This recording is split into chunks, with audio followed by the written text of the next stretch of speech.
दिल्ली विधानसभा चुनाव प्रचार का आखिरी दिन गृह मंत्री अमित शाह ने जंगपुरा में रैली की। पूर्व सीएम अरविंद केजरीवाल और मनीष सिसोदिया पर साधा निशाना। बोले ये बड़े मियां और छोटे मियां वाली ठग जोड़ी है। इन्होंने दिल्ली को लूटने का काम किया।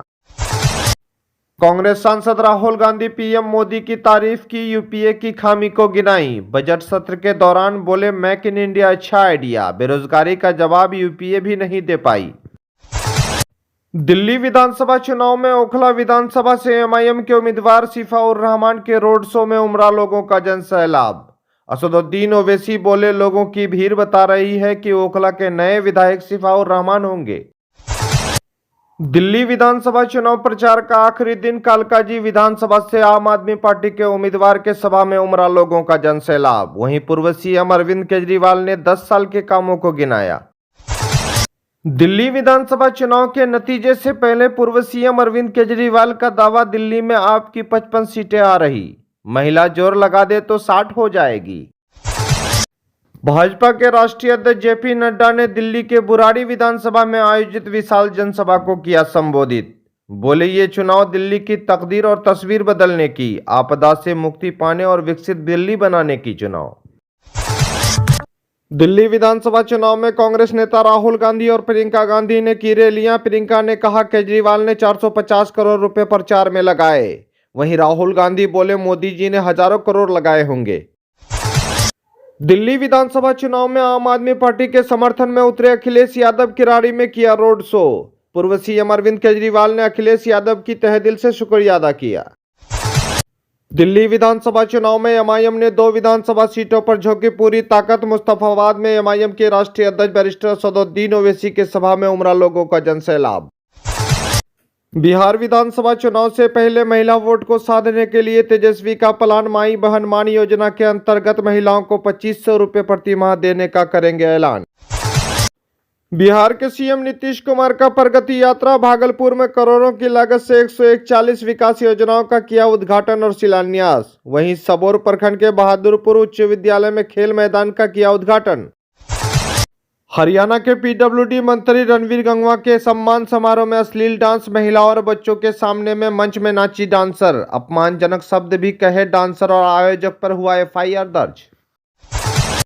बिहार के पूर्णिया रेड लाइट एरिया में पुलिस की रेड हिरासत में 30 लोग, 6 नाबालिग भी पकड़ा गए। 10 गाड़ियों से 50 पुलिसकर्मी पहुंचे थे। वक्फ संशोधन विधेयक जेपीसी ने लोकसभा स्पीकर को सौंपी रिपोर्ट। बजट सत्र में संसद में पेश की जाएगी। ओवैसी बोले इसका विरोध करेंगे।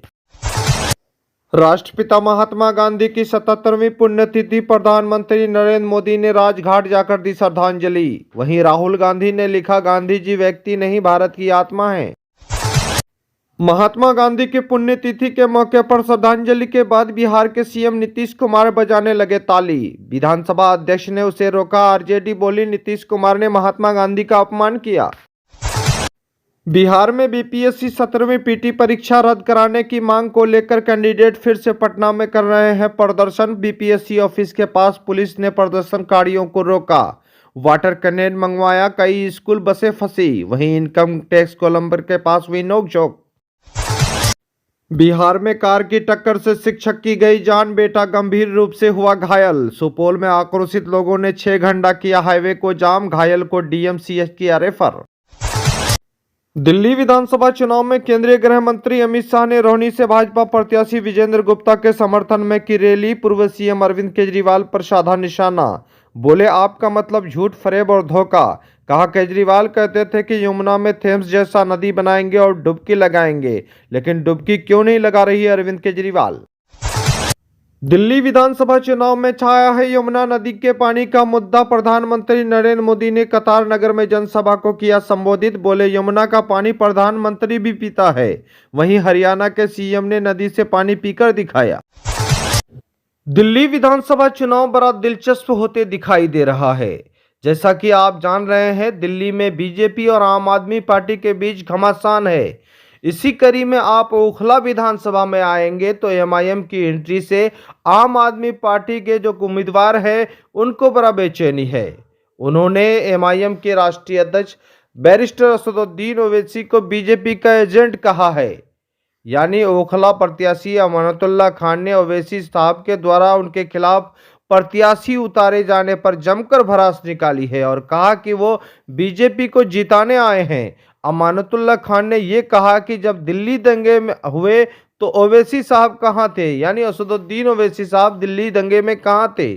चुनाव प्रचार के दौरान ये भी कहा कि मैंने अपने आप को कुर्बान कर दिया है। ओवैसी की क्या कुर्बानी है। और उन्होंने कहा गया कि दिल्ली दंगों में ये आपकी सीट बीजेपी को पहुंचाने वाले हैं, ये आपका हमदर्द होगा। यानी दिल्ली विधानसभा चुनाव 5 फरवरी को मतदान है और नतीजे 8 फरवरी को आएंगे, लेकिन दिल्ली विधानसभा चुनाव दिन ब दिन दिलचस्प बढ़ती दिखाई दे रहा है। बता दें कि अमानतुल्लाह खान ओखला से 2 बार चुनाव जीतते आ रहे हैं और बीजेपी ने यहां से मनीष चौधरी को टिकट दिया है, जबकि कांग्रेस ने अरीबा खान और ओवैसी की पार्टी ने सिफाउर रहमान को अपना प्रत्याशी बनाया है।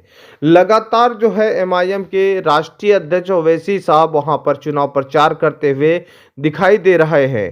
पैदल यात्रा रैली निकाल रहे हैं और उसे लोगों का समर्थन मिल रहा है और खास तौर पर युवा पीढ़ी उनके साथ दिखाई दे रहा है। इसी वजह से है कि अमानतुल्लाह खान को बड़ा डर है कि कहीं न कहीं ओवैसी के पक्ष में पाला जा रहा है। लेकिन अमानतुल्लाह खान का साफ तौर पर कहना है कि चुनाव जीतने के लिए 90,000 वोट की जरूरत है। ओवैसी क्या ले पाएंगे उनके उम्मीदवार, यानी वो दावा कर रहे हैं। अब देखना यह है कि दिल्ली में इस बार पहली दफा एमआईएम की एंट्री है और ओवैसी साहब के कई उम्मीदवार वहां पर चुनावी मैदान में हैं और जो भी उम्मीदवार वो उतारे हैं उनके उम्मीदवार जेल से ही चुनाव लड़ रहे हैं।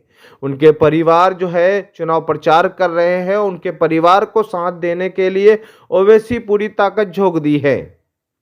5 फरवरी को वोट डालेंगे। लगातार जो है सभी राजनीतिक पार्टियों का चुनाव प्रचार जोर पर है और दिल्ली को लेकर एक माहौल है। हालांकि दिल्ली में ओवैसी की एंट्री से खलबली नहीं है, चूंकि कई सीट पर जो है वो चुनाव ही लड़ रहे हैं, लेकिन चाह रहे हैं कि ओवैसी साहब का इस बार जो है दिल्ली में खाता खोले और उन उम्मीदवारों को अपने उम्मीदवार को बनाया है। उन्होंने ऐसे लोगों को टिकट दिया है जो दिल्ली दंगे में वो जेल गए हैं, एनआरसी सीए के मामले में वो जेल में बंद है, ऐसे लोगों को टिकट दिया है। अब देखना ये है कि वहाँ के लोग, दिल्ली के लोग किस तरह से ओवैसी साहब की पार्टी को भी सपोर्ट करते हैं और जो जेल में बंद है उनके लिए कितना बड़ा हमदर्दी है।